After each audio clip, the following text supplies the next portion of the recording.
Hey guys, if you're playing where winds meet and you keep seeing the message slow connection, please check your connection and try again.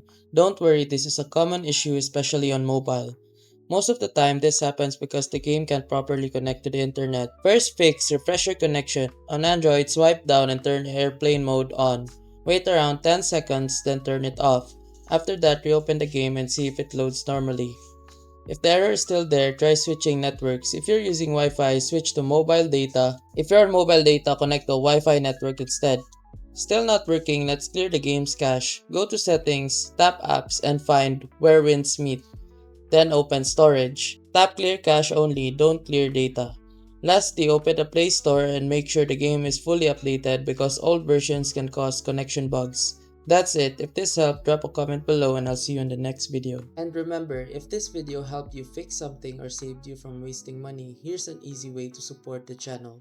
You'll find an Amazon link in the description. Bookmark it and use it whenever you shop.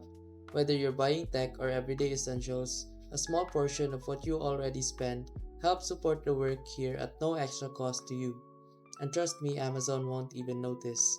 If you want to support directly, you can also buy me a coffee or check out the phone accessories store link below. Totally optional. That's it. Thanks for the support. Stay sharp and I'll see you in the next video.